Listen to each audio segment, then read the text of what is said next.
My name is Sarah. I am 28 years old, and my heart completely stopped beating when I opened the garment bag hanging on the back of my bedroom door. The white silk was shredded into pieces. The delicate vintage lace I had spent months saving up for was violently ripped apart, and the pearls were scattered across the hardwood floor like tiny broken teeth. I fell to my knees, my hands trembling as I picked up a piece of the ruined fabric, the cold reality washing over me like a bucket of ice water. I knew exactly who had done this. My mother-in-law had been alone in my house just an hour before, claiming she needed to use the bathroom. The pure malice it took to take a pair of scissors to my wedding dress just days before the ceremony made me physically sick to my stomach. I sat there on the floor, gasping for air, feeling a mix of profound grief and boiling rage, but nothing could have prepared me for what would happen next. 3 days later, while searching for a spare key at her house, I stumbled upon a locked wooden box hidden in the back of her closet. When I finally managed to pry it open, what I found inside changed my life forever. Before I dive into the dark secrets hidden inside that wooden box, I would love to know where you are listening from, so please tell me in the comments your city or state, because I really love knowing how far my story is reaching. Looking back now, the signs were always there, flashing like bright red warning lights, but I was blinded by love. I met my fiancé, Mark, a wonderful and hardworking man who is 30 years old, about 4 years ago at a local coffee shop. From the beginning, Mark was my safe haven, the kind of guy who would bring me soup when I was sick and listen to my endless stories.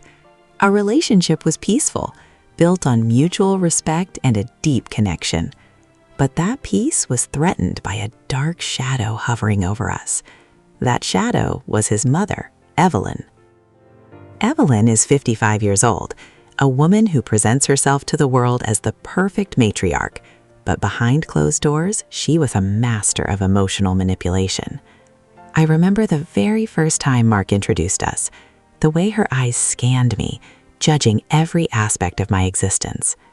My best friend Jessica, who is 29 years old, was the only person who truly understood the psychological warfare I was enduring. Jessica had known me since college, and she has this incredible ability to read people instantly.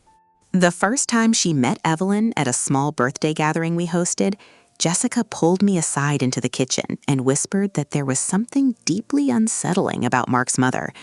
I tried to brush it off, telling Jessica that Evelyn was just protective of her only son, but Jessica shook her head, her eyes full of concern.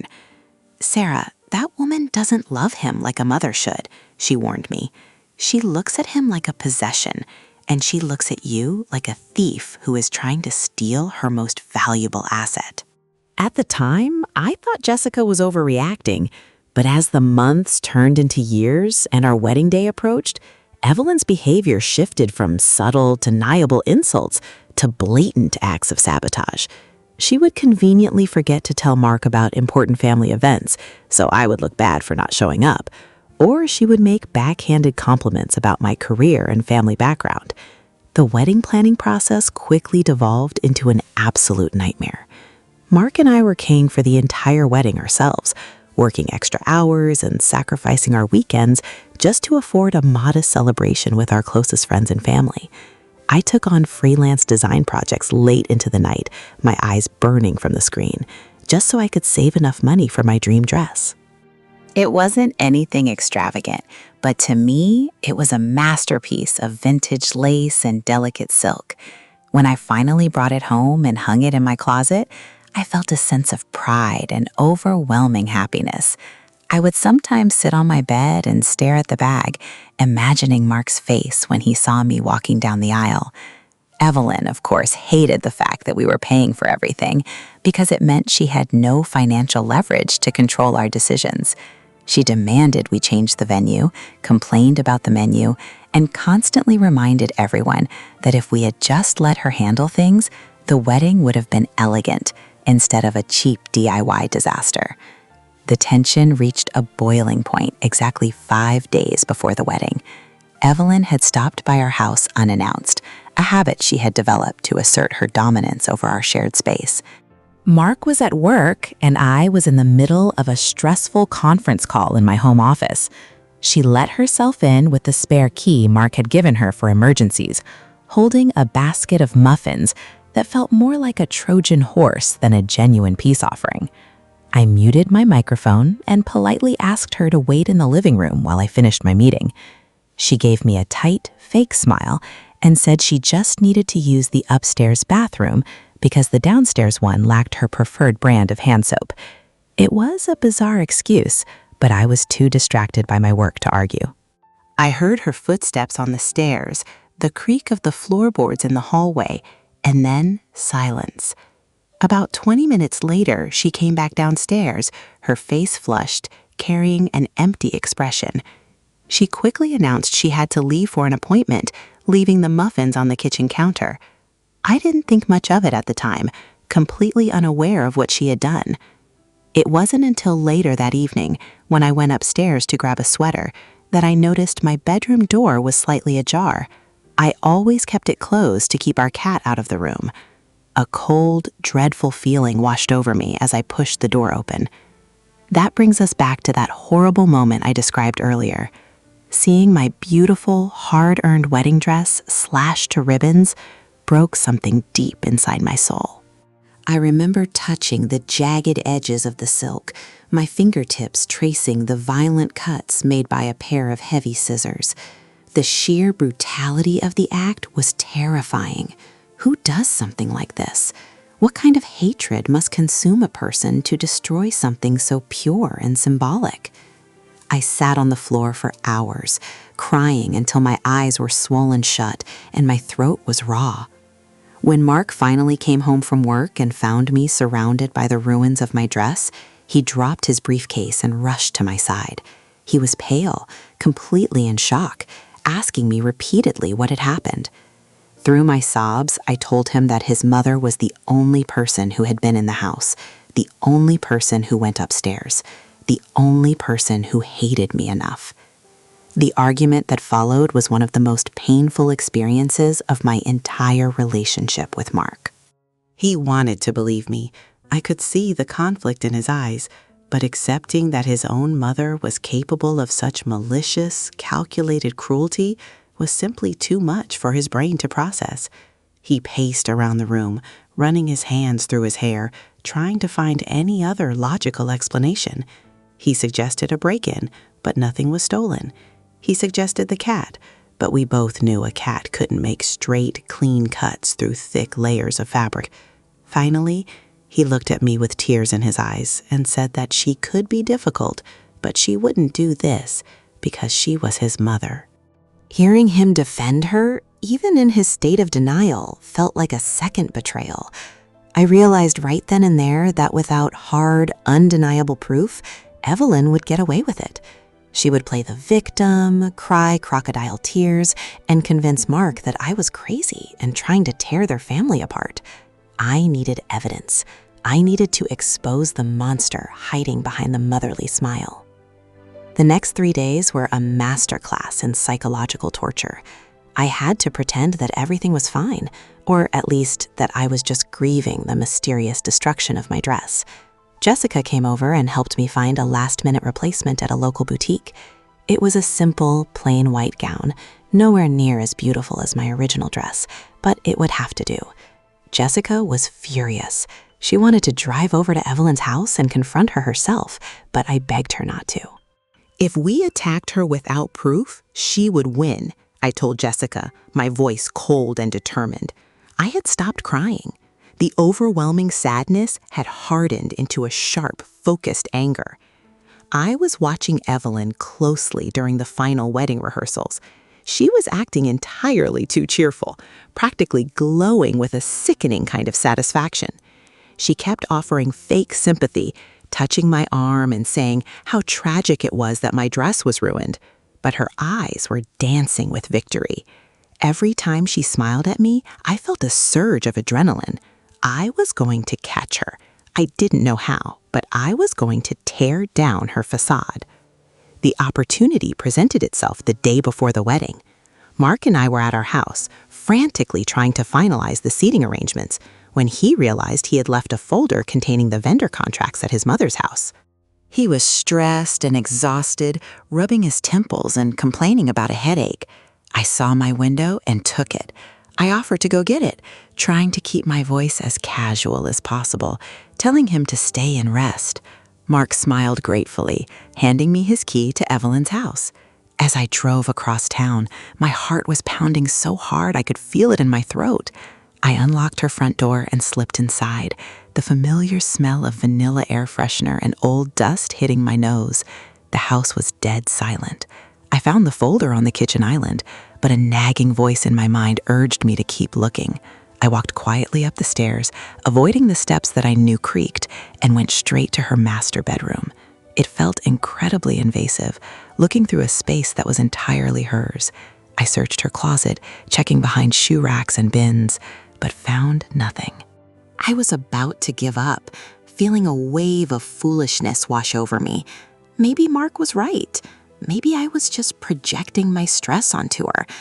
I turned to leave the room, completely defeated, when something caught my eye on the very top shelf of her closet, hidden behind a stack of old winter blankets. It was a dark, heavy wooden box, secured with a small brass padlock. It looked old and completely out of place among her neatly organized modern storage bins. I pulled up a chair from her vanity, climbed onto it, and carefully reached for the box.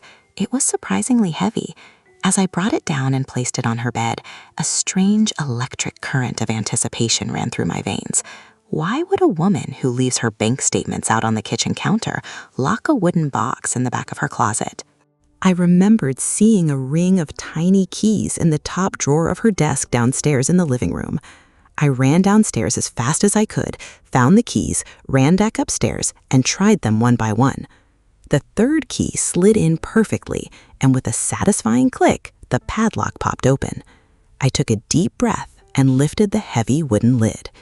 The very first thing I saw sitting on top of a pile of papers was a large pair of heavy-duty fabric scissors. My stomach dropped. Wrapped around the handle of the scissors was a long, delicate strip of vintage lace. My lace, the exact lace from the sleeves of my ruined wedding dress. The physical proof was right there, staring me in the face. A nauseating wave of relief and horror washed over me. I wasn't crazy. I wasn't paranoid. She had actually done it. She had walked into my home, taken these scissors, and violently destroyed my dress, then brought the evidence back to her lair like a sick trophy. I picked up the scissors, my vision blurring with angry tears. But as I moved the scissors aside, I realized the destroyed dress was only the tip of the iceberg. Beneath the scissors lay a thick stack of legal documents, bank statements, and a leather-bound notebook. The papers looked official, stamped with bank logos. I wiped my eyes, grabbed the papers, and began to read.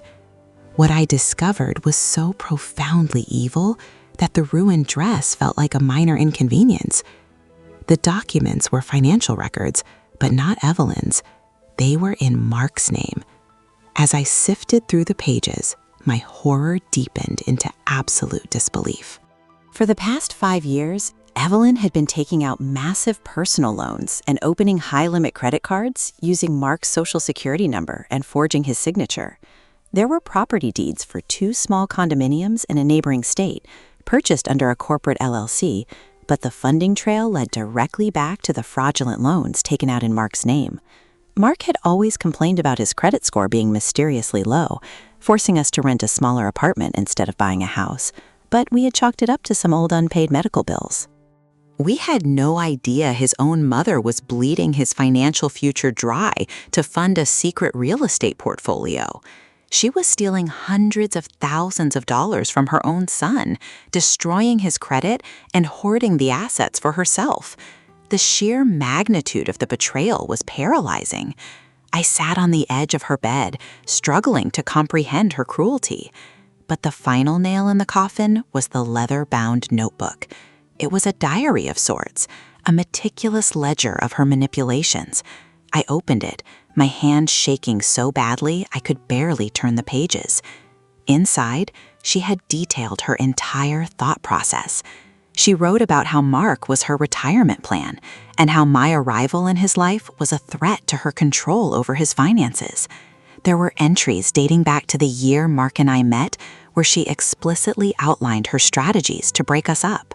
She wrote about the fake illnesses she invented to interrupt our dates, the lies she planted in Mark's head about my character, and, most devastatingly, a detailed entry written just 4 days ago. The entry read that the wedding was too close, and if we married, our finances would merge and he would discover the loans.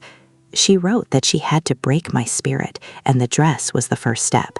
If she destroyed it, I would blame her, Mark would defend her, and the resulting fight would cancel the wedding. She wasn't just a jealous mother-in-law. She was a calculated, cold-blooded financial predator. I couldn't breathe. The room felt like it was spinning, closing in on me. The sheer evil radiating from that box was suffocating. I quickly pulled out my phone and started taking pictures of everything. Every bank statement, every forged signature, every page of that twisted diary, and the scissors tangled in my wedding lace. I made sure the flash was off and my hands were as steady as possible, capturing every single piece of undeniable evidence. Once I had dozens of photos backed up to my cloud drive, I carefully placed everything back into the wooden box exactly how I found it. I closed the lid, snapped the padlock shut, and put the box back on the top shelf behind the winter blankets. I locked the closet, put the chair back at the vanity, and ran downstairs to return the keys to her desk. I grabbed the folder with the vendor contracts, wiped my fingerprints off the doorknob with my sleeve, and rushed out of the house. When I finally got back into my car, I locked the doors, gripped the steering wheel, and let out a scream of pure, absolute rage. I drove back to our apartment in a daze, my mind racing with a million different scenarios on how to break this to Mark. How do you tell the man you love that his entire life, his credit, and his mother's love were all a fabricated lie designed to exploit him? When I walked through our front door, Mark was sitting on the living room floor, surrounded by seating charts, looking stressed but smiling when he saw me. He stood up, thanking me for getting the folder, but his smile faded the second he saw my face. I must have looked like a ghost. I didn't say a word.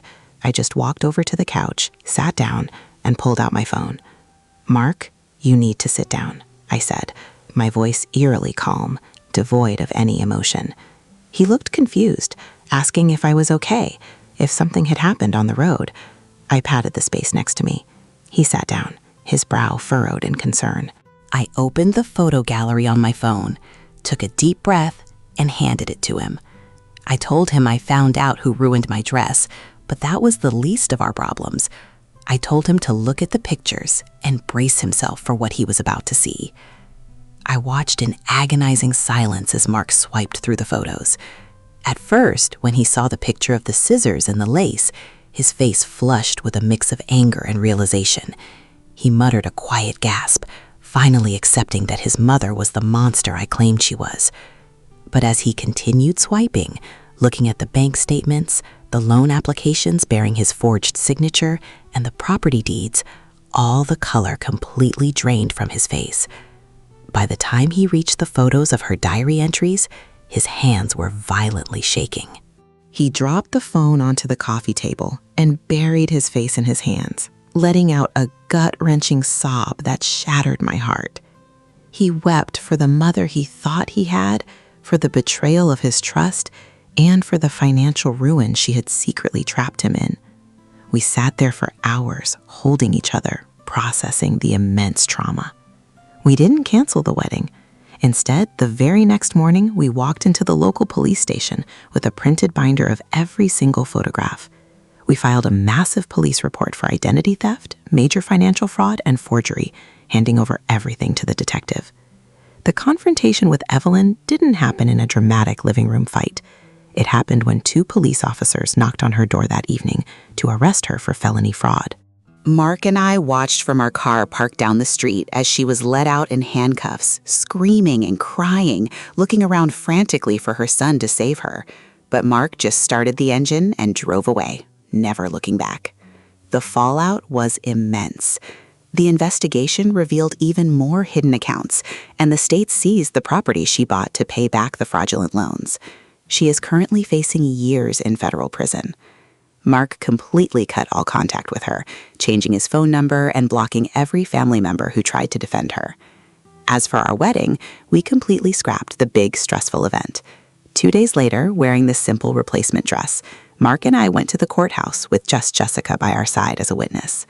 We exchanged our vows in a quiet, peaceful room, completely free from the toxic shadow that had haunted us for years.